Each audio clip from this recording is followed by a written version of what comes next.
Hello, Charlottesville. This is Judah Whitcower speaking with the I Love Seville show. Hope you're all doing well today. It's a beautiful gray day outside, but this has got to be good for all of those fire problems we've been having. So I'm not going to complain about the rain today. We've got some interesting news. Localize that. The weather, that was good. There's a truck that's been seen around UVA grounds calling for the Board of Visitors rector resignation. I thought the Cavalier Daily did a good job with this story.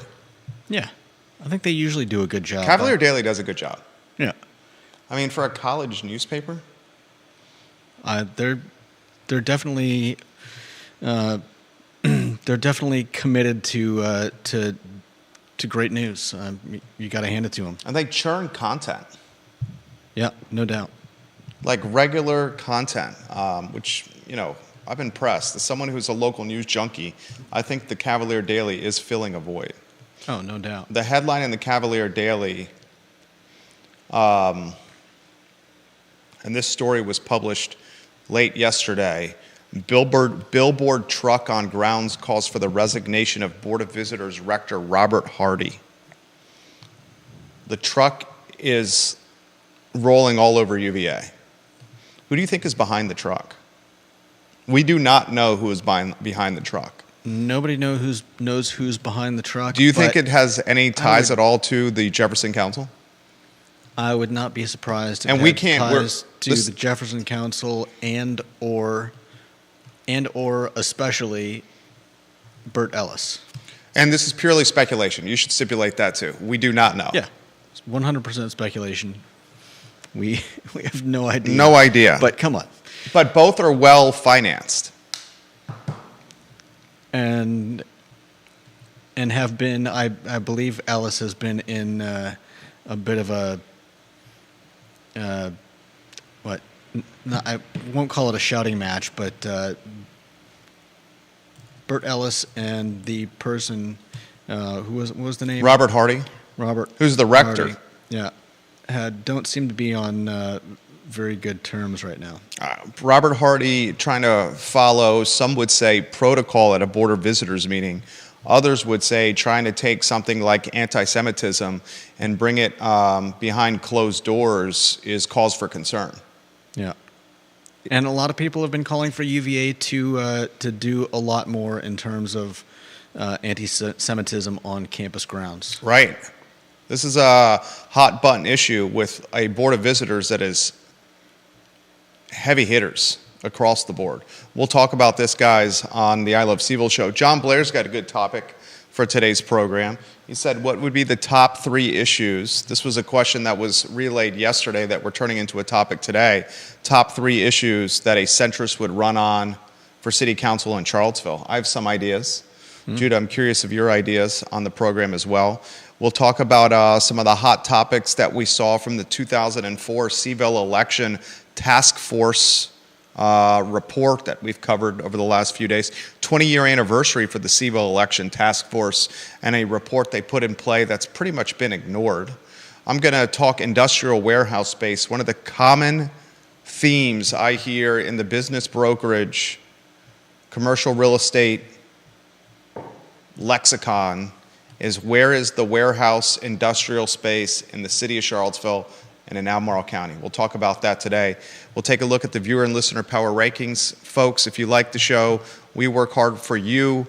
The only thing we ask in return is if you hammer the like button, ask us a comment, and spread the gospel, share the show. Only thing we ask in return is a like and share of the show on any platform you're watching upon. J-Dubs, things looking good on my end. We can rock and roll when you're ready. Quiet on the set.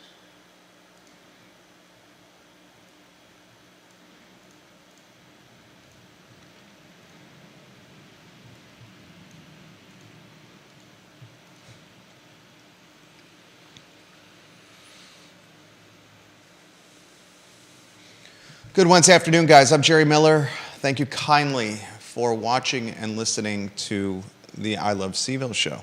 It's great to be with you. Hump Day. with some headlines that are local for you, conversation starters. Perhaps it's education, entertainment, and enlightenment that you seek on your lunch break. We try to discuss topics that matter to Charlottesville, Albemarle County, and Central Virginia. It's a 300,000 person market that is dynamic, sophisticated, affluent, educated, looking to be challenged.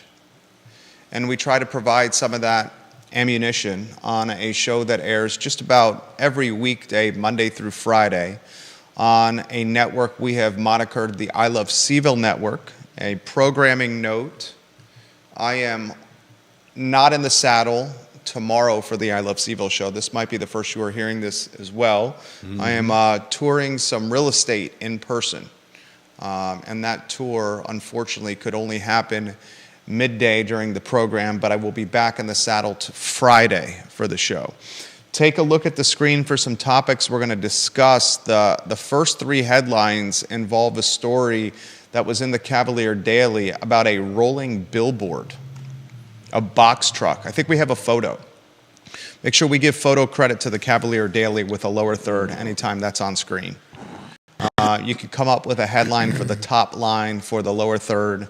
You could call it, billboard truck calls out BOV, UVA BOV. And then the second line on the lower third, you can say photo credit, Cavalier Daily.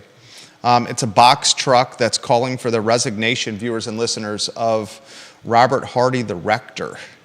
This truck seen all over grounds. Yesterday it was seen at 9:30 a.m. outside of Gilmer Hall.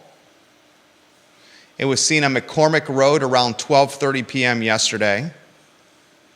It was seen outside the UVA chapel around 2:40 p.m. yesterday. One of the truck's digital rotating screens had a call to action message that read, and I quote, "Rector Robert Hardy won't confront anti-Semitism," end quote. Another rotating screen said Hardy is unfit to lead UVA.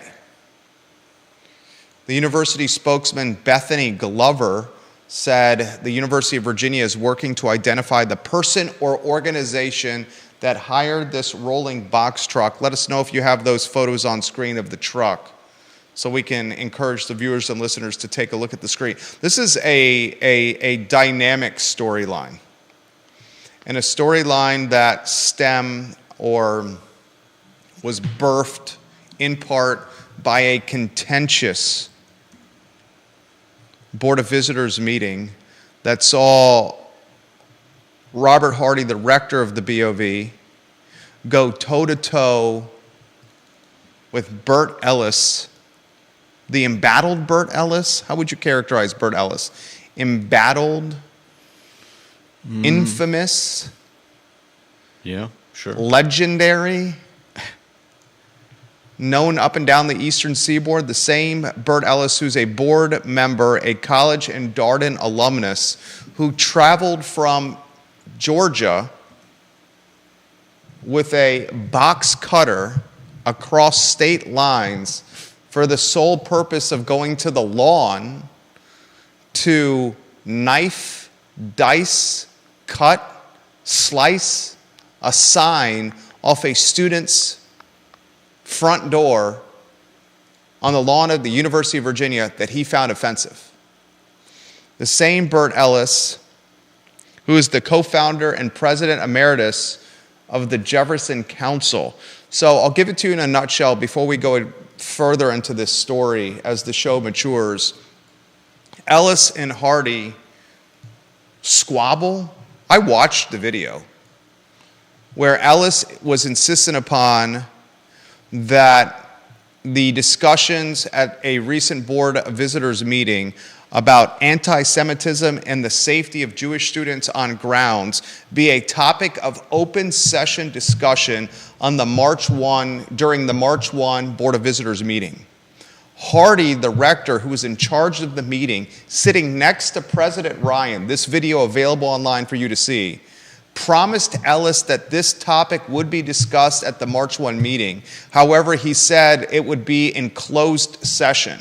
Ellis immediately fired back to Hardy and said, "No way, Jose. It's not going to be in closed session. It's going to be done right now." They went back and forth, legitimate argument on the record, cameras and microphones in front of them.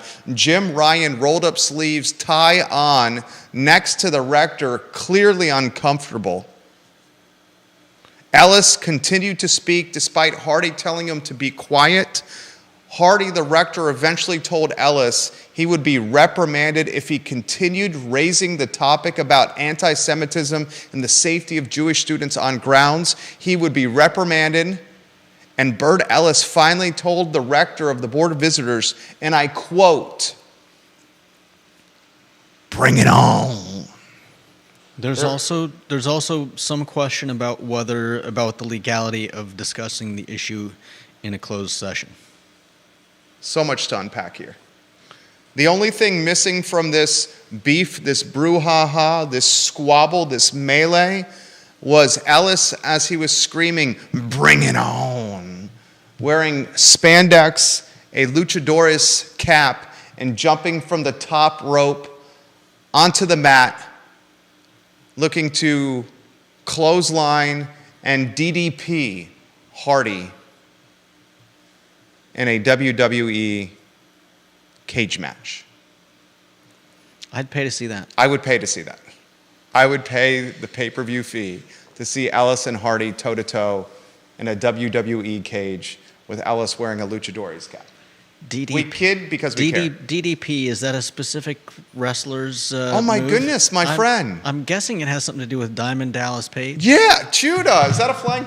Diamond Dallas Page? I'm so impressed. What? Diamond Dallas Page. I mean, I don't. One of my personal favorites. I don't remember any of his specific moves, but DDP couldn't be a whole lot of other things. DDP'd. It was turned into a verb, his initials. And the luchadores, Rey Mysterio, one of my favorites. You know the luchadores, right? The luchadors are amazing. They're amazing. They made wrestling fun with their circus aerial attacks. Yeah, they're usually like 5 foot tall guys That were very athletic. up against like a 6 foot, Heavyweights. 6 foot tall, 280 pound.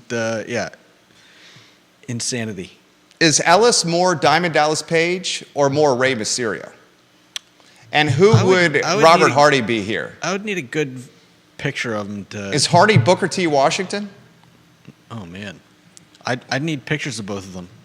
I don't know enough about their body types.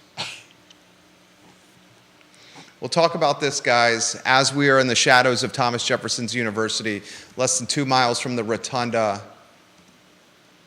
the John Paul Jones Arena and Scott Stadium, a block from the Charlottesville Police Department, actually 50 yards from the Charlottesville Police Department, a block from the Charlottesville Courthouse, the Albemarle County Courthouse, and just off the downtown mall, our studio on Market Street. So much to unpack. We've covered in previous shows that there are students, Jewish students at UVA, that feel unsafe walking around grounds.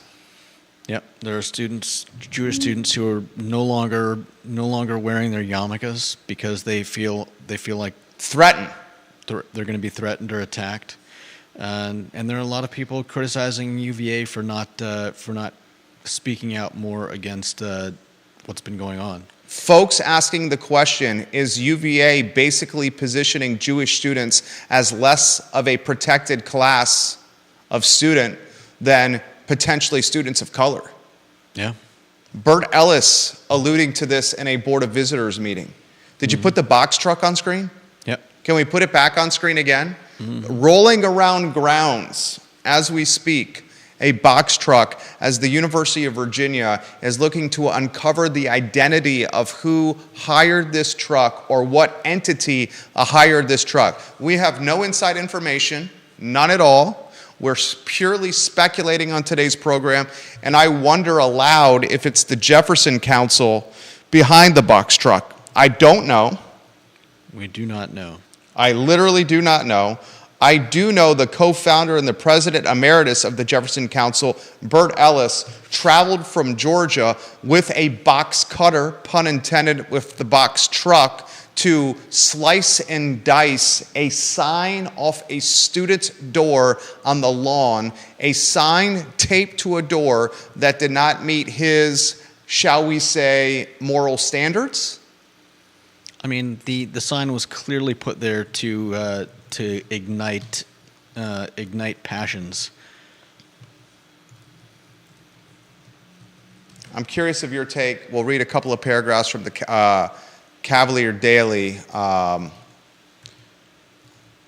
today's program. I also want to highlight, or perhaps Judah will highlight, the 2004 Charlottesville Election Task Force report, which we've covered over the last couple days. This report has a couple of hot button or hot topics we want to cover on today's show. It's the 20-year anniversary of this election task force. Please, if you could, find the members of the task force. We'll rattle off their names again. And then some of the hot button issues as you dug deep into the report. I want to cover on today's program the topic John Blair, who's number 2 in the family, sent our way yesterday.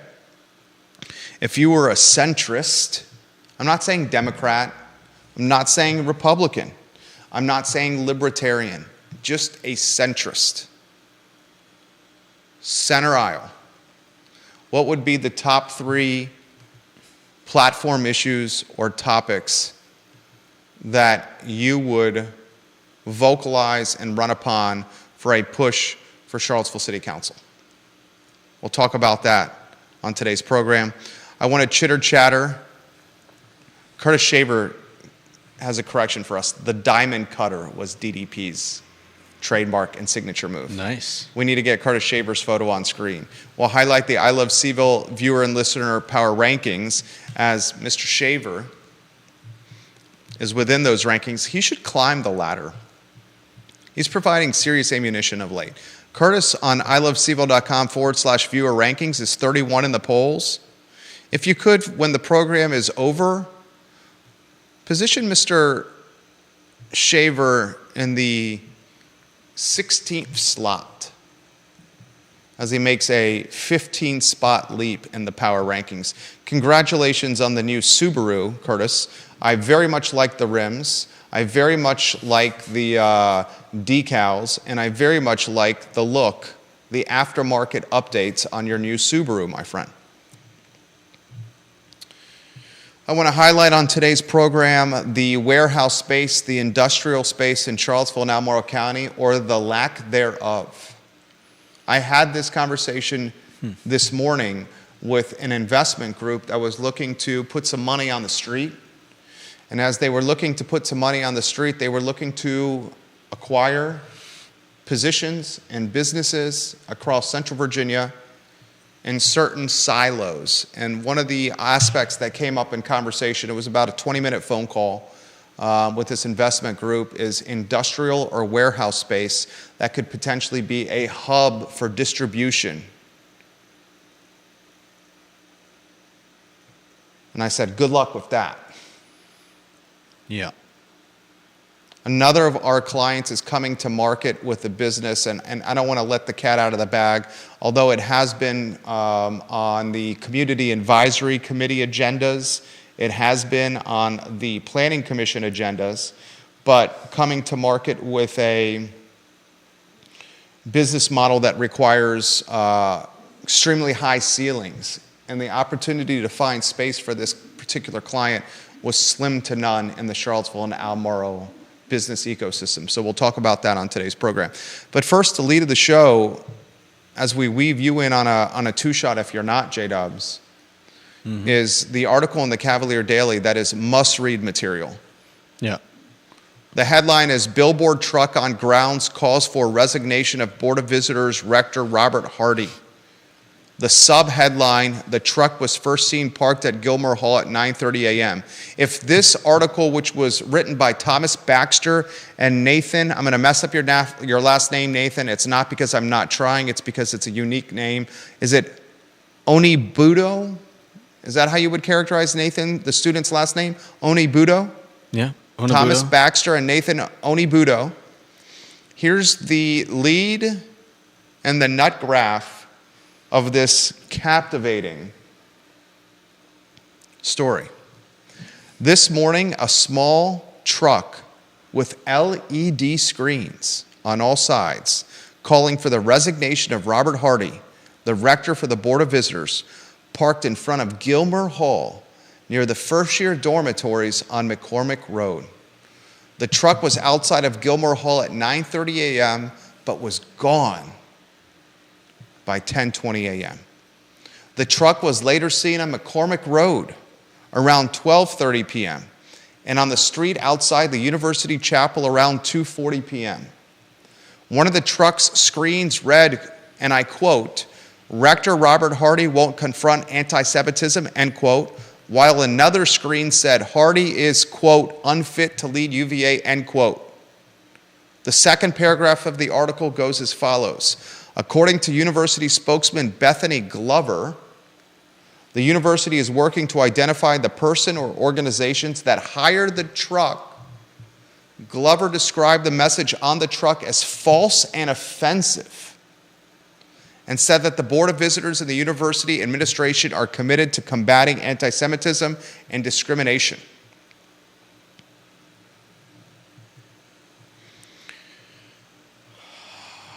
Here's the nitty-gritty. I'll set the stage.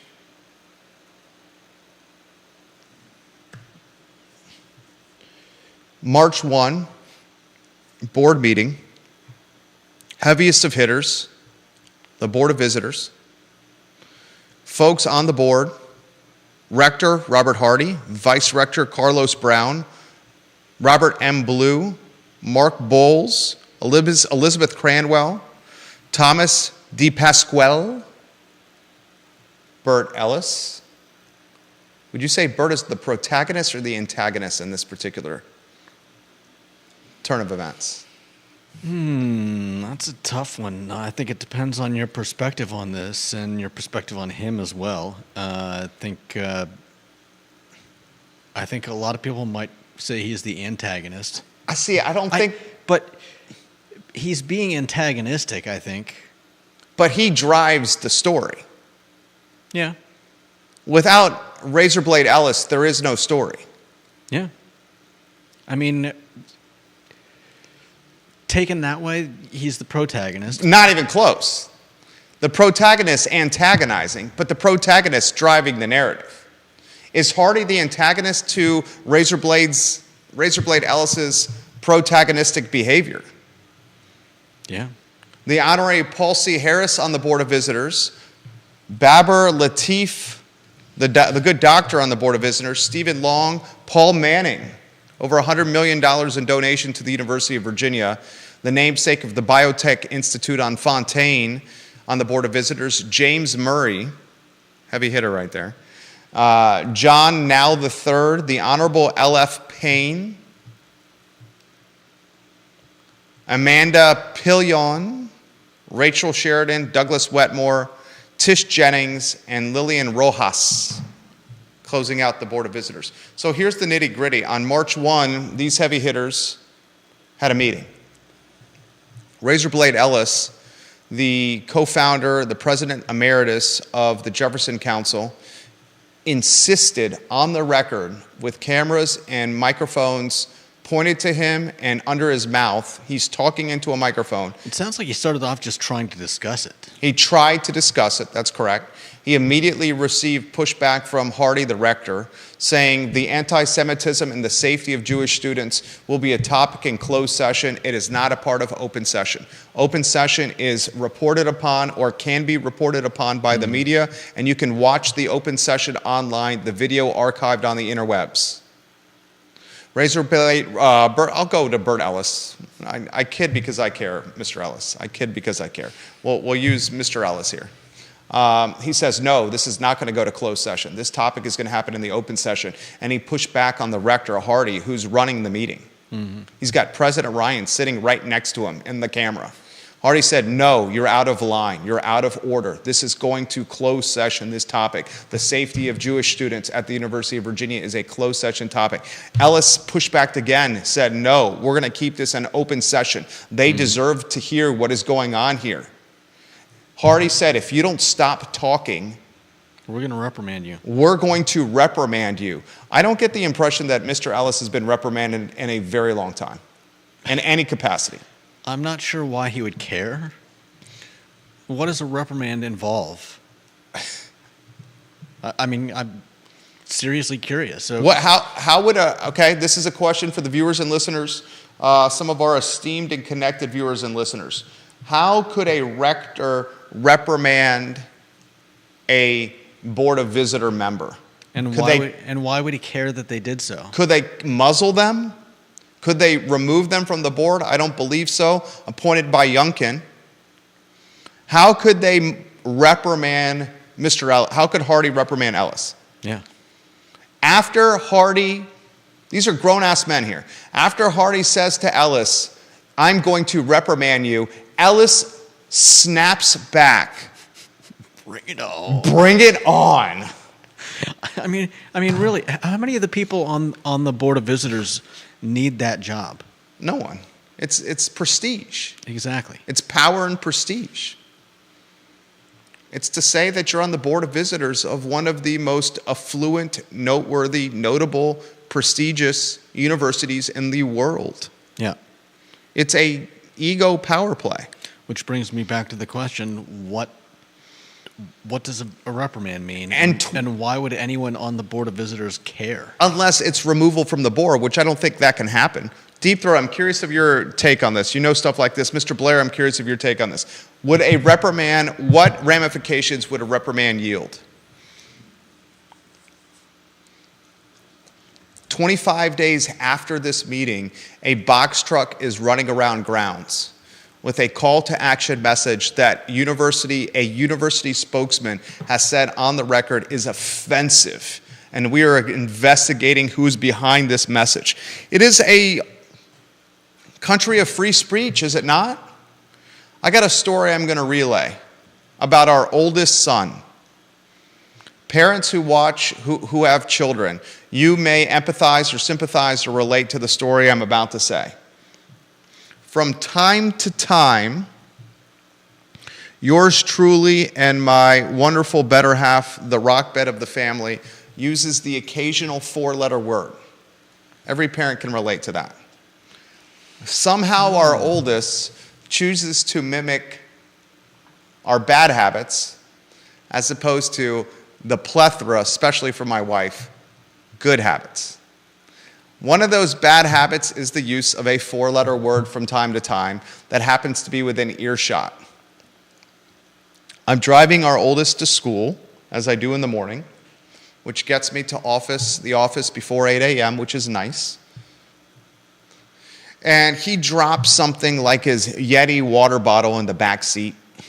He's in a car seat, but he's in the stage of the car seat where it's just the seatbelt strapping him into the car seat. So it drops out of the car seat holder onto the floor. And a 6-year-old, actually this might have been before his 6th birthday, days before his 6th birthday. He just had his birthday. Happy birthday to our oldest. He says, of the four-letter words, the one that is least offensive is the D one, right? Yeah. In fact, that's PG-13. I've promised PG-13. It's not really much of a swear. He said, and in fact, it can be used in a manner that doesn't make it a swear. He said, damn it.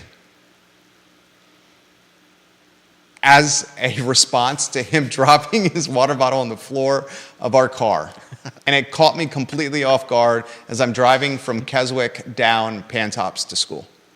Said, damn it. And I said, son, you can't say that. What are you doing? Copy our good habits. Don't mimic our bad ones. He responds to me in this way. Dad, last week in the car, we talked about why wars, literally he says this, we talked about why wars happen. And you say wars have happened in the past to protect our rights, like freedom of speech. And you have said that we have the right of freedom of speech in our country. This protects what I just said. Exact words. He said that, a 5-year-old. We did. A week ago, 2 weeks ago, I said, wars have happened to protect rights of us, Americans. One of our rights is to speak freely, freedom of speech. He uses it in context correctly after I reprimand him a la Hardy to Bert Ellis. And he says, Dad, I have the right of free speech. That's why wars have happened. I'm an American. I can say this. And I wouldn't necessarily say he's using it correctly. I'm literally at a loss for words. In fact, I think my response to him was, well done, son. Well done. And then I looked in the rearview mirror to him, and he's peacocking with his chest out because he knows he got one over on Dad. True story. Almost verbatim, 100% true story. So I relay that story to the viewers and listeners by asking this question. A box truck that's rolling around grounds with a call to action message that says the rector, quote, Robert Hardy won't confront anti-Semitism, and a second call to action, Hardy is unfit to lead UVA, end quote. Are these call to action messages in this box truck that is rolling around grounds? Why does the University of Virginia investigating who's behind them, calling them false and offensive, and getting to the bottom of what's going on here? Or do we not chalk that up to free speech? Second question I have, it is a legitimate question. Who's behind this? Is it the Jefferson Council? I'll give you a snapshot on the Jefferson Council here. The Jefferson Council, which you can find online, and then I'm going to open it up to viewer and listener comments. Viewers and listeners, we're going to read your comments live on air. I'm very interested to hear what the top 10 viewers and listeners in our family have to say. You can find the Jefferson Council online at thejeffersoncouncil.com. Thejeffersoncouncil.com. Their tagline is this: preserving Thomas Jefferson's legacy at the University of Virginia. This is what's on the about page of the Jefferson Council. The Jefferson Council, formed by University of Virginia alumni and other stakeholders, is dedicated to preserving the legacy of Thomas Jefferson, the law, the honor code, and the free exchange of competing ideas and intellectual diversity one would expect from Mr. Jefferson's university. They have the following goals. 1, promote a culture of civil dialogue, the free exchange of competing ideas and intellectual diversity throughout UVA. 2, preserve the Jeffersonian legacy. 3, preserve the appearance of the lawn as a UNESCO World Heritage Site. And 4, UNESCO. Thank you. Very nicely done. Thank you for the correction. 4, support and reinvigorate the honor system. So their goals, they must feel, are being very threatened right now by the 2024 version of the University of Virginia. Jefferson is slowly being eradicated from UVA. Yeah. Right? The honor system is pretty much a thing of the past. From when I was there to now, the honor system looks completely different. Certainly when my dad was there, a 68 to 72 graduate of the University of Virginia. Honor system is not nearly as honor-rooted as it was. And they feel a subset of university students, Jewish UVA students, are being mistreated and are not as protected a student class as anyone else. And the university, beside from not doing anything about it, is also not saying anything about it. President Ryan, down the ladder. Yep. There's the story in a nutshell. You offer commentary. I'll get to the viewer and listener commentary in a matter of moments. I mean, I can't offer much more commentary besides the fact that I fully believe that UVA should speak out. I think it would benefit their students. I think it would make a statement that needs to be made, especially considering all that's gone on and all that UVA has allowed on the campus. There have been a lot of statements by certain groups about the Palestinians, and I would assume about Hamas, and the fact that the university is silent on those matters and silent on Jewish students feeling and being actually threatened, not just feeling threatened, I think is a sad state of affairs for the university and does not speak well about anyone involved. Judah Wickower, well said. John Blair, holding us accountable when it comes to our wrestling memory and lexicon. Mr. Blair sounds like he was a wrestling fan growing up. He says, "Oh my goodness, I thought you said DDT." Yeah. Which was Jake the Snake Roberts' finishing move. Oh, Curtis man. Shaver watching the program, he says the Diamond Cutter was DDP's move, Jerry and Judah. Me and a few friends went with our Bible teacher to the Portland South Portland Civic Center, something like that. Anyways, we went to a wrestling match. It was a lot of fun. We were rooting for Jake the Snake. We loved rooting for the bad guys, and there were some adults behind us that had a problem with that and tried to shut us down. we were like 13, 14 years old, and here's these adults getting angry at us behind us, and my Bible teacher, who is like 23 years old and skinny as a rail, stands up and basically asks the guy if they have a problem, and they apparently didn't because they shut up and sat down. Very good story right there. Many of Judah's stories originate a man of faith at the church. I respect that. Sincerely mean that. This was a school Bible teacher. He was, yeah. I apologize. I stand corrected. John Blair's photo on screen, number 2 in the family. You can see the viewer and listener power rankings at iloveseville.com/viewer rankings. Deep Throat watching the program from his headquarters off of Ivy Road. He says, "Ladies and gentlemen, the BOV truck literally just drove past my office." Nice. Deep Throat's photo on screen, number 1 in the family. John Blair says this: "The BOV cannot remove a member. One reprimand would be if the BOV passed a resolution of censure, which is just a statement condemning his conduct. The BOV could also take him off of any BOV committees that he sits on as a reprimand." John Blair, thank you. Thank you for that, John. Making the program better. I don't think any of those would have much effect on Bert Ellis. I don't think it would either. Ginny Who watching the program. She's a key member of the family. Ginny Who on Twitter, number 4 in the family. Fantastic viewer and listener. She says, "UVA's silence about their Jewish students speaks volumes. I have been disappointed in my alma mater for a few years now, but this lack of response is beyond discussing." Judah, your thoughts? Amen. You said it yourself.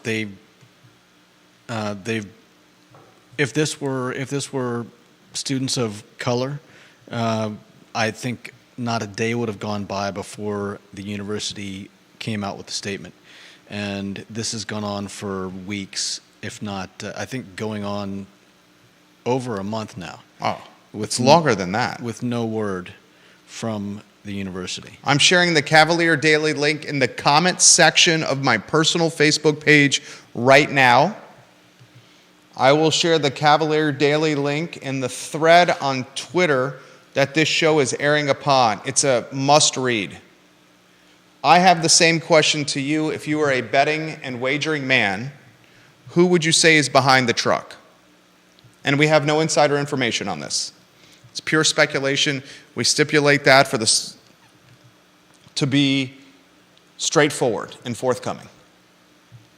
If you had a guess. I mean, I can't see anyone guessing anyone but Bert Ellis. Well, it could be under the umbrella, if you may, of the Jefferson Council. Yeah, but we all know what the root of that would be. It could be the entire organization doing it. It doesn't have to be necessarily him. It could also be a completely random outside person who just feels very strongly. Obviously, if they're gonna pay an LED sided truck to drive around Charlottesville. Put the and truck back on Albemarle screen with the County. lower third. I'm tweeting it now.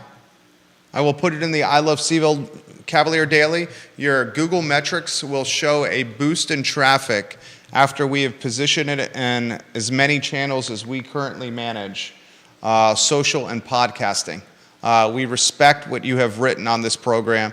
It is now on the I Love Seville Facebook page in the comment section under this story. Philip Dowling, Bill McChesney, welcome to the program. Do you have an issue at all with the message on the box truck passing the free speech category or the free speech umbrella and heading into one of personal attack or offensive?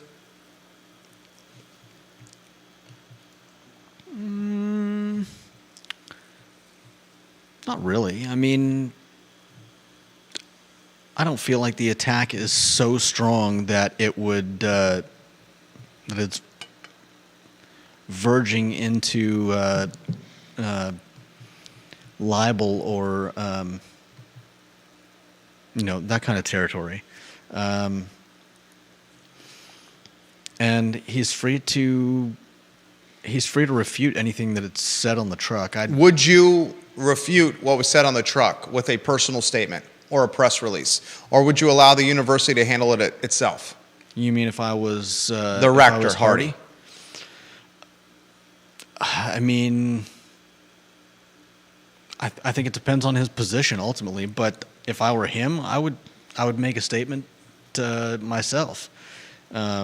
But maybe there's enough truth to it that he doesn't want to look bad coming out with a statement, essentially lying. I doubt Rector Hardy is going to issue a statement of his own. Bert Ellis, I doubt he will too. Primarily of Atlanta, Georgia. He's the CEO and chairman of the consulting and investment firm Ellis Capital. He sparked public outcry in 2020 after he crossed state lines from Atlanta to Charlottesville with a razor blade in his possession, headed to grounds to the lawn where he sliced and diced a sign off the lawn door that said, and I quote, this is what the sign said, F-U-C-K UVA, duck UVA, quack, quack, quack, F-U-C-K UVA. The sign also said on the lawn door, the front door of a student on the lawn, quote, and this was literally what the sign said. I'm reading verbatim, looking at the sign. I'm looking at it as well. KKK cops, genocide, slavery, disability, and black and brown life are operating costs of the university, end quote.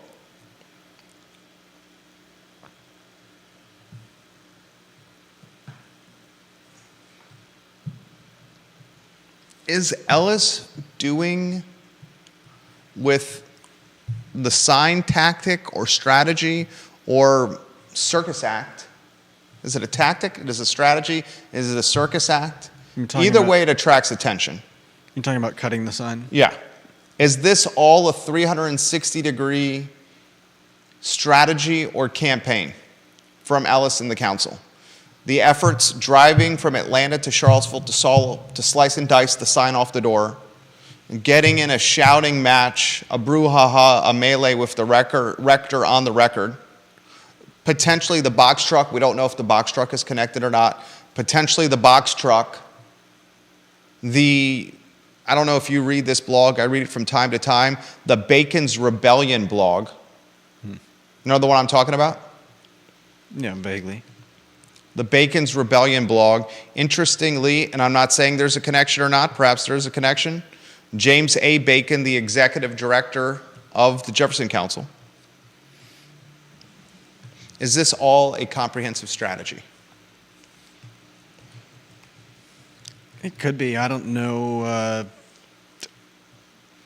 I don't know enough to say for sure, but I mean, whether or not you like what Bert Ellis has done and said, he certainly gets eyes on some of the serious topics going on at UVA. And I stand corrected. Multiple viewers and listeners say James A. Bacon, the man behind the Bacon's Rebellion blog. Thank you for holding me accountable, viewers and listeners. We certainly appreciate that. You can find that online, baconsrebellion.com. Yeah, I mean, I've got to think it is a comprehensive strategy. It's a comprehensive strategy. It's, whether we want to admit this or not,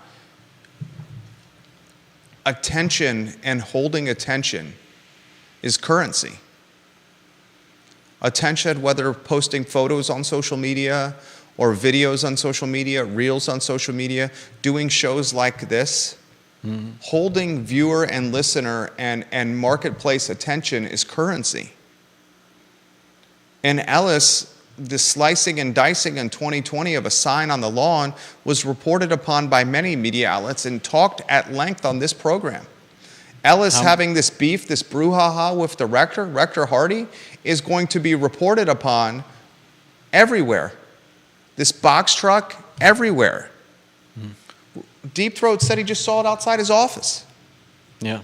I mean, are we talking about a 360-degree Omni-experiential advertising campaign? Are we talking an omni-experiential advertising campaign that involves events, in-person meeting, a digital call to action box truck, an altercation, a razor blade, a blog? This is an omni-experiential advertising campaign. Yeah. You were about to say something poignant. I apologize for. Was I? Looked like it. That's good to know. Bill McChesney watching the program. Get Mr. McChesney's photo on screen, please. Key member of the family. Mayor of McIntyre, we've dubbed him. 15 in the family. He says, that's free speech, the box truck. Vanessa Parkhill watching the program. Let's get Vanessa Parkhill's photo on screen. The Queen of Earlysville. Number 6 in the family, Vanessa Parkhill. The sponsors of the truck may be students, Ms. Parkhill says, particularly those who are feeling underserved by the university administration. Very well could be. Great point by Vanessa. She also says if a student living on the lawn hung a rope on their door that some perceive to be a noose, i.e. what happened with NASCAR and Bubba Wallace, and Mr. Ellis came with a knife to cut it down, he would be lauded by the masses. All depends on your perspective. Yeah, that's a great point. It is a lot about perspective. And as we said, the university has been completely mum about what the Jewish students have been going through. And I think we've made the point that if it were a different race, subset, a different group that was dealing with these problems, the outcry from the school probably would have been very different, swift, and likely there would have been speaking of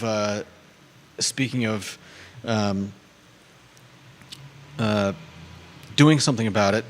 Speaking of, for instance, Hardy calling for the reprimand of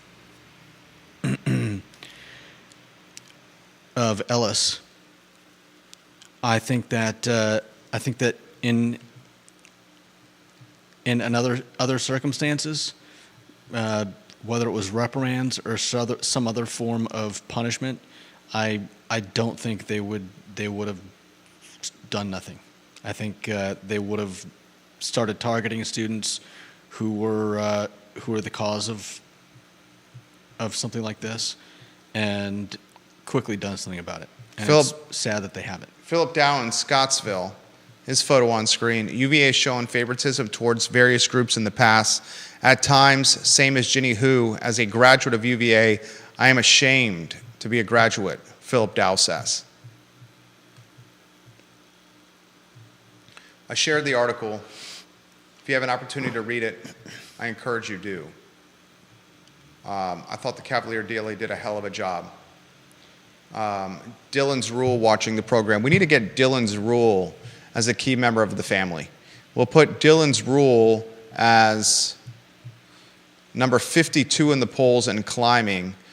Dylan's Rule is, you can find his picture for the story for the power ranking on Twitter. Dylan's Rule. Go to my mentions at Dylan's Rule on Twitter for his profile.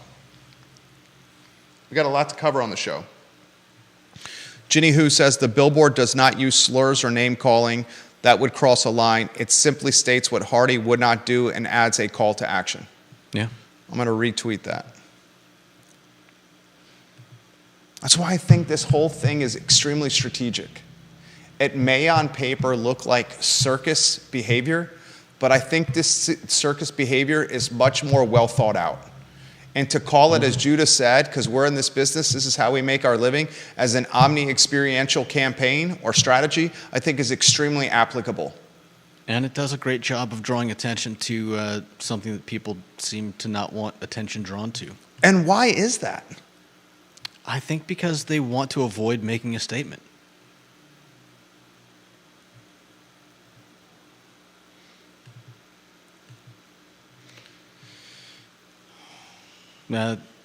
It's clearly a hot... Was the reason to avoid making a statement the collateral damage we've seen at Ivy League schools like Harvard and Penn? Deep Throat, that's a question I have for you. What do you mean, collateral damage? Collateral damage in the president's office at Ivy League schools for not handling this topic the right way. Yeah. Is President Ryan distancing himself from this because of preservation? He probably doesn't. Personal preservation. He probably doesn't want to touch this with a 10-foot pole because... Personal preservation? I don't know if it's as much about personal preservation as it would be about just keeping the school's name out of the newspapers. But it's staying in the newspapers. Yeah, but I think it's less of a bad look to have the occasional story here or there saying, why hasn't UVA spoken up, than it is to actually make a statement and have one side or the other come out and make a big stink about it. Not a bad point. One shot me so I could see the headlines if you could on screen. Or better yet, lower third the next headline on screen and read it out to the viewers and listeners if you could. You're on. Oh, let's go two shot and a lower third. Well, I still have to get to... Okay, if I'm on, I'll look at it this way. Let's see. Very fluid. What's the next one? I don't even know what the next one is from where we are. Let's see. For a lower third, if you could put it on screen. We put them together as opposed to emailing them today. So I got it right here in front of me. CVille Election Task Force Hot Topics, the 20-year anniversary of the 2004 CVille Election Task Force. The election task force in Charlottesville was put together 20 years ago by local government officials, and the task force pretty much took a group of centrists or conservatives and had them offer a report on how to potentially better the community. Yeah. And we'll talk about this task force and some of the hot button topics that stood out to us. Deep Throat says, I think the administrators realize that this is a no-win situation for them because they have done so poorly on even-handed free speech policy for years and years. No doubt. I think there's much truth to that. And Ginny Who says, not making a statement is a statement in this case. 1,000% agree with that. Just like the Rush song said. 1,000% agree with that. Maybe the best comment so far. Not making a statement is a statement in this case here. 1,000% agree. Well done. Grayson watching this program. He says, Jerry and Judah, your shows have been fantastic of late. Thank you. I did not know about the Cavalier Daily article, but I will certainly read it after what you've covered today. Thank you for keeping us informed. Next topic, my friend, at the 125-minute marker with you and I in a meeting at 1:45 that's on the calendar. Show is yours. This Charlottesville Election Study Task Force report is really fascinating. I'm still working my way through it, but it's got some interesting stuff. Why they're doing the study? There are a couple short little excerpts talking about being bothered by the question, how does the ward system help Democrats / Republicans get elected? And goes on to say, my view is that the purpose of this task force is not to get either more Republicans, Democrats, or others elected. I believe our purpose is to create as representative and responsive a city council as possible. Balance. The real goal is to elect the best possible council from whichever party. And the next bullet point, the second of the two bullet points, says, I am convinced that good government is marked by diversity.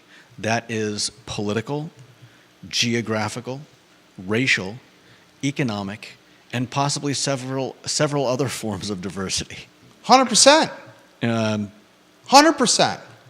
And who are the members of the 2004 Charlottesville Election Task Force? The members are, let me find the page, Sean O'Brien as the chairman, Leroy Hamlet, Sue Lewis, John Foltz. Know John Foltz well. Good man, John Foltz. David Repass. Still lives in the city, John Foltz. Cindy Stratton, Tom Van Dever, Heather Walker. Heather Lamont Walker, fantastic citizen. And Karen Waters. Fantastic citizen. What else struck you from the election task force report? Let's see. Bottom of some of the perceived city council problems. And this goes into, I'm going to put the, if I can find the graph, I'm going to put that graph back up. Here we go. These are each of these points on the the left-hand column. This is the matrix you're putting on screen? Yeah. Is it readable for the viewers and listeners? Yeah, it's the expanded versions just showing the, as Jerry likes to call it, the matrix. The perceived problems? Yeah, each of these problems has a wider explanation in the paper, and I'm not going to read everything in all of them. These were the 2004 problems. I'll rattle off the perceived problems. There's Brian Haluska again. Hello, Brian. Just walking by. Every day. I enjoy it. It's like, shouldn't be a surprise by now. Where's Waldo? Where's Brian? He was wearing a button-down, gray and black, untucked plaid shirt and jeans. Perceived problems. City government is not responsive to the needs of citizens. All of the city councilors come from one part of the city. City government does a poor job communicating with citizens. Civic participation and voter turnout is declining. Democrats have the upper hand. There's a lack of socioeconomic diversity among council members. And Judah, as I pass the baton to you to continue, the last perceived problem, there is an imbalance of power between city council and the city administration. I can make a convincing argument that all these perceived problems are still prevalent today. Yeah. And so city government is not responsive to the needs and inquiries of the citizens. They explain that there's a feeling that city government is disconnected from the concerns of the citizens and does not respond well to concerns raised by citizens. Also described as a disconnect between citizens and a public bureaucracy. Specific comments include that people have approached many councilors, but they just seem to have their own agenda, and some people just don't feel as if their votes count. This is discussed as a self-fulfilling argument, suggested that the reason there were not more people, particularly African Americans, at public hearings was that there's no point. Nothing is going to happen, just like the last time these issues were studied, and low voter turnout may be viewed as a symptom of this problem. And I can certainly see that as being a possible issue today, like you said. Why would somebody go to the voting booth if they have repeatedly voted in elections, voted in, voted for things that they felt strongly about, and continually seen nothing done. I think a big one is Democrats, number 5. Democrats having the upper hand. Many citizens feel powerless and unrepresented because Democrats have won every city council seat except one since 1988, and of course this was written in 2004, so it's not taking the last 20 years into account, but still, I think, fairly true. Being a Democratic Party nominee almost ensures election.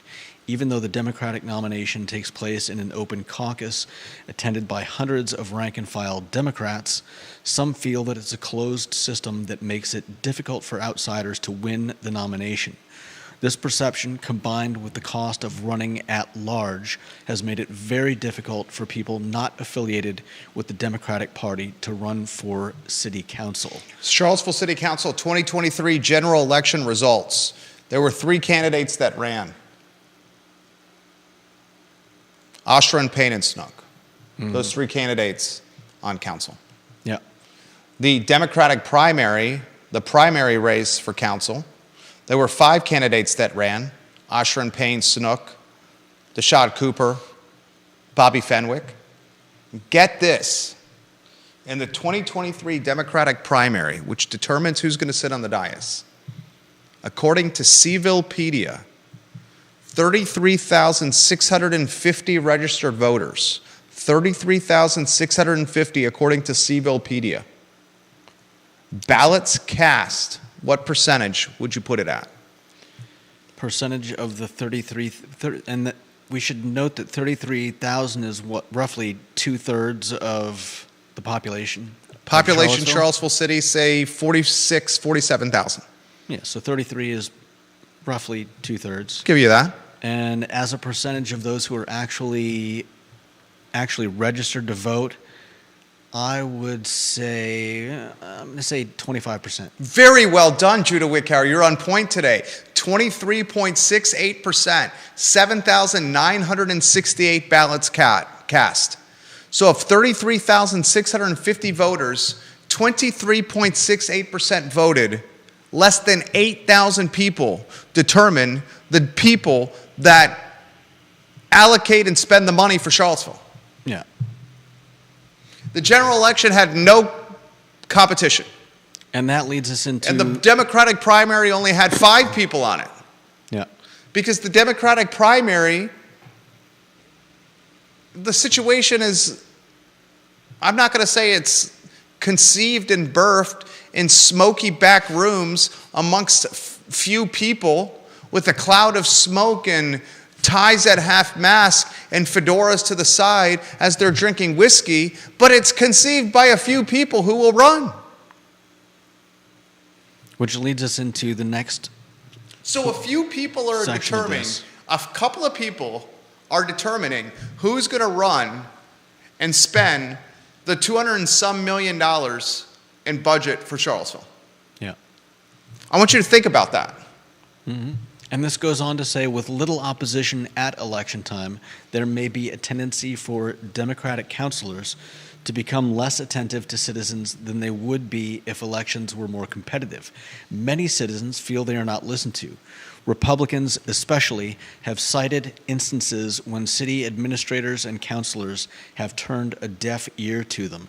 Further, the dominant electoral strength of the Democrats may have an effect on turnout, with some citizens thinking, what's the use? The Democrats always win.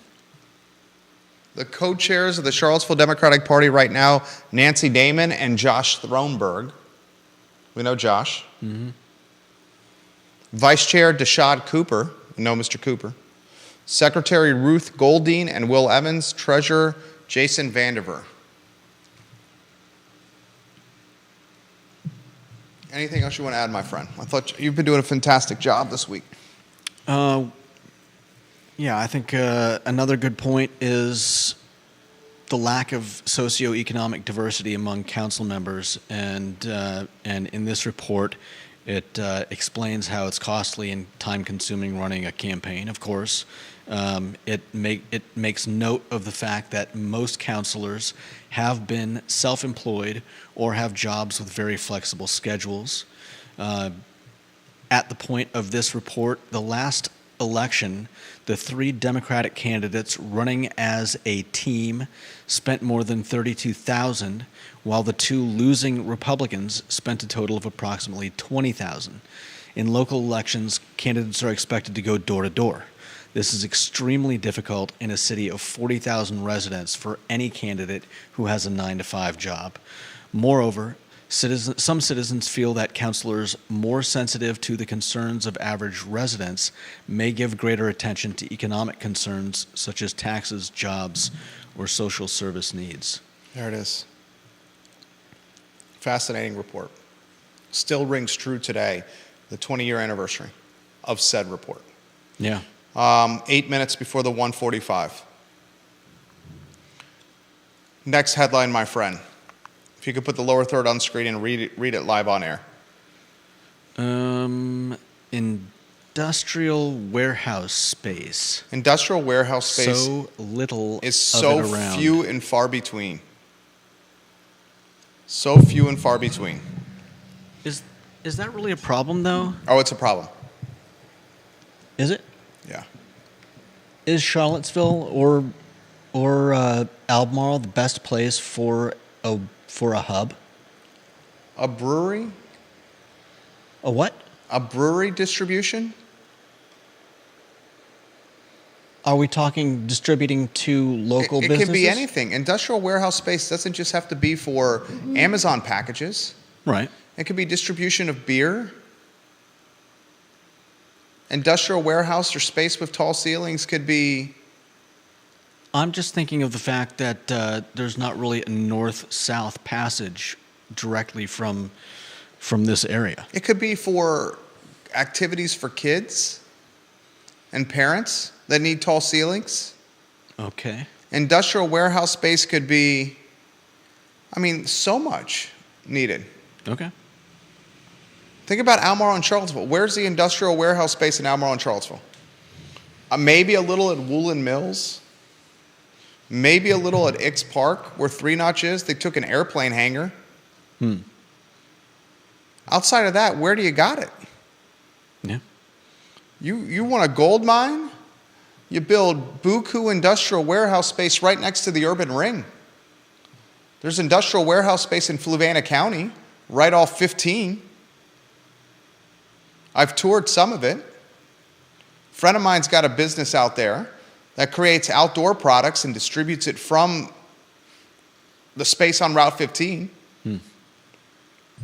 But you talk about a gold mine, creating an industrial warehouse space park close to the urban ring, and watch as entrepreneurs flock to you and occupy your space.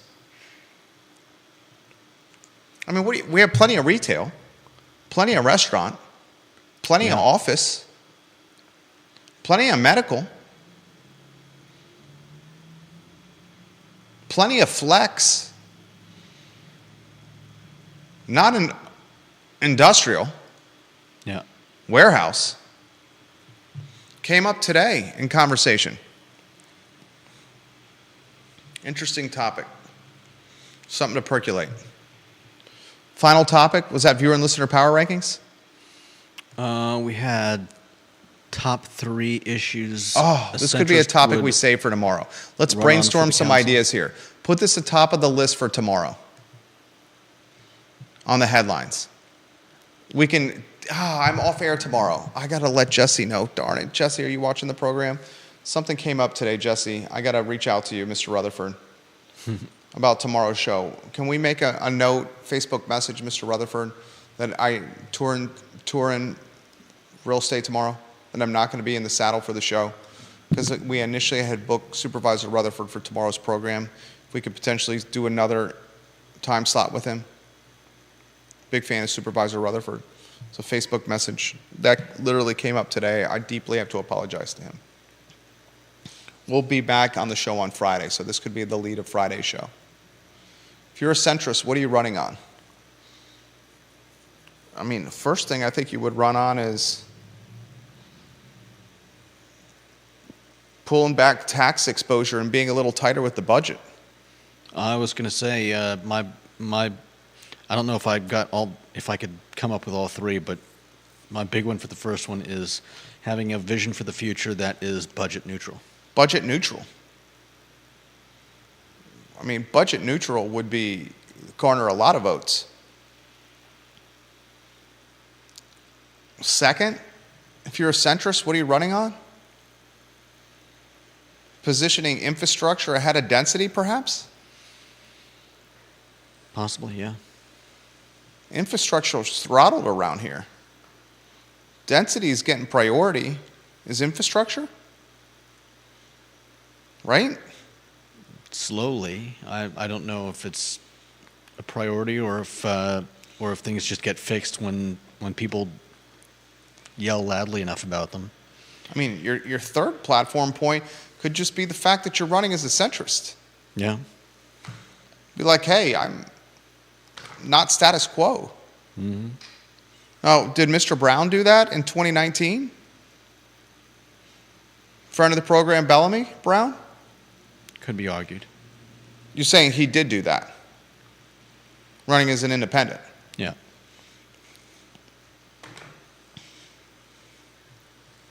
That's a topic we can really take a deep dive in on Friday. I would like to get the viewers and listeners' takes on that topic. Closing thoughts. McChesney says, fix the streets. Yeah. I would mean in that scenario, he's talking about, like, say, potholes and I also wrote down making our roads safer. biker pedestrian safety. Is that what you're talking? I would imagine all of that. I mean, fixing the potholes, we've had far too many news stories recently about pedestrians and bicyclists getting hurt. High Street, the driver of the vehicle that sideswept essentially the bicycle rider, caught on camera on High Street. There's been a lot of it lately. Yeah. All right, that's the Wednesday edition of the I Love CVille show. Programming note, I am off air tomorrow. Back in the saddle on Friday. You're free to host the show if you'd like tomorrow. I understand if you do not want to. Back in the saddle on Friday. We'll lead with the centrist talk tomorrow. We'll have that unpacked really nicely for you. Judah Wickhauer's been on absolute fire lately. Give the man some props. If you like the show, let us know. Tell us, great show, good job. Share the show. Do we not work very hard on this? We do. Very hard on this. That's the only thing we ask in return. I'm Jerry Miller. It's the I Love CVille show on a Wednesday. I've got a final. Oh. I want to shout out to. Oh, you have a final thought? Okay. We talk a lot about Sorry. the students in the area, and I want to give a shout out to the students because. Give us the final thought and then close the program. You got about 30 seconds before 1:45. I'm trying to. Okay. Charlottesville Catholic and Albemarle High students took home 2/3 of the Virginia Piedmont Regional Science Fair top prizes. Amazing. It's good stuff. Congrats to all involved. And that's it for the news today, folks. Have a wonderful afternoon. You didn't like that? No, that's not the sign-off. I don't know what the sign-off is. You think I pay attention?